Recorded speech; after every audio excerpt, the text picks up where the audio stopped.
Hey hello and welcome back future doctors. तो कैसे हो दोस्तों यार आप लोग। आई होप आप बढ़िया तरीके से अपनी प्रैक्टिस कर रहे होंगे यार, बढ़िया से क्वेश्चन सॉल्व कर रहे होंगे।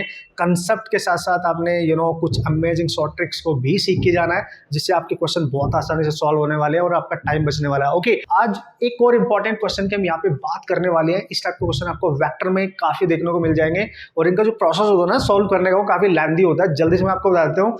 दिस इज द क्वेश्चन, आपने कहीं ना कहीं देखा होगा, ये डिजिट, ये डेटा पक्का पक्का आपने सॉल्व भी किया होगा, लेकिन आज बहुत जल्दी हम इसको सॉल्व करने वाले हैं। ओके, सो यार क्वेश्चन आप ध्यान से पढ़ लो। डेटा मैंने यहाँ पे लिख लिया है। उसने क्लियरली बोला है कि दो फोर्स हैं और दोनों फोर्स का सम दे रखा है 18, ठीक है, 18 न्यूटन, और उनका जो रिजल्टेंट फोर्स है वो है 12 न्यूटन। क्लियर है। फिर उसने बोला है जो रिजल्टेंट फोर्स है वो किसी स्मॉलर फोर्स के साथ 90 डिग्री का एंगल बना रहा है। सपोज करो F1 के साथ बना रहा है रिजल्टेंट 90 डिग्री का एंगल। जब भी ये लैंग्वेज यूज होगी ना भाई क्वेश्चन में, है ना, जब भी ये लैंग्वेज कि two forces acting at A point at any angle, something like that, आप ऐसे समझो ये F1 है, इधर कोई फोर्स है F2 और इनके बीच में कोई एंगल है थीटा, है ना, ऐसे। तो आपको पता है इस टाइप के क्वेश्चन आप किस तरीके से सॉल्व किया करते थे।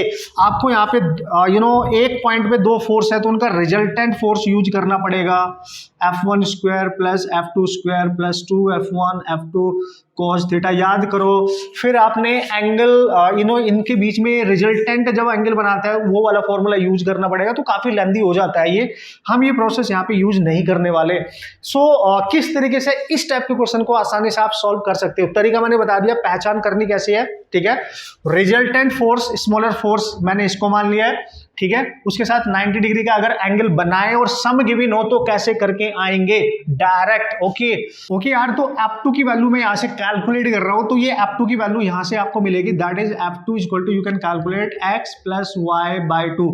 ये जो दो फॉर्मूले मैं यहाँ पे अपने बता रहा हूँ वही आपने याद रखने हैं, फिर कोई टेंशन नहीं है, ये सारी कैलकुलेशन रिड्यूस हो जाएगी। थीटा भी निकालने की जरूरत नहीं पड़ेगी जो गिवन ही नहीं है क्वेश्चन में। ओके, तो यार आप बोलोगे यार सर एक्स वाई क्या है, वेट, आराम से, टेंशन नहीं लेने का बॉस, टेंशन देने का तो देखेंगे हम।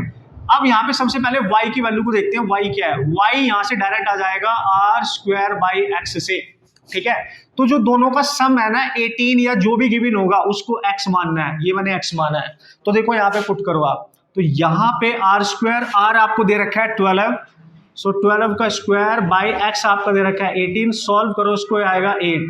आप इसको जब सॉल्व करोगे तो y की वैल्यू यहाँ से आपको मिल जाएगी, है ना, 8। और अगर y आ गया तो x पहले से पता है F2 डायरेक्ट ही आ जाएगा आपका। तो F2 कितना आ रहा है आप देख सकते हो, x दिस इज 18 एंड यहां से आपने y ने, ये फॉर्मूला मतलब ये वाला और ये वाला, ये दो ही है, बस यही है अमेजिंग वी फंडा ट्रिक के दो फॉर्मूले। ओके, सो यार ये आपने निकाल लिया इस फॉर्मूले से, डिवाइड में 2 आपको दिख रहा है, ये आएगा आपका 26 by 2, that is I think 13 newton. So F2 direct ही आ गया, एंगल भी निकालने की जरूरत नहीं पड़ी। Okay, no problem at all. F2 की वैल्यू यहाँ पे पटक दो तो F1 नहीं आ जाएगा यार, नो प्रॉब्लम एट ऑल। अब तो इक्वेशन गिवन है ना आपको, ये गिवन है, ये गिवन होता है ना। सो F1 is what, 18 minus F2 means 18 minus 13, यानी F1 आएगा 5। वो ऑब्वियस है कि भाई दोनों का सम 18 है तो एक 13 है तो एक 5 ही होगा। This is the first force, smaller force, this is the second force, 13 newton, and this is how you can solve that type of problem very quickly, and you have to remember these two formula only guys. Okay, मस्त तरीके से time बचा के इस type का question, lengthy calculation को reduce करके आप सॉल्व करके आ सकते हो, और यही इंपॉर्टेंट होता है किसी भी कॉम्पिटिटिव एग्जाम में क्वेश्चंस करने के लिए। ओके गाइस, सो बढ़िया तरीके से मेहनत करते रहना यार, मैं आपको सिखाता रहूंगा अमेजिंग वी फंडा trick, okay, the amazing short trick. Okay, और यार अगर आपको ये कॉन्सेप्ट समझ में आ रहे हैं, आपकी हेल्प कर रहे हैं किसी भी तरीके से, तो आप सब्सक्राइब कर लेना चैनल को, जिससे कि सारी बेहतरीन से बेहतरीन चीजें आपके पास पहुंच जाए। Okay, and all the best.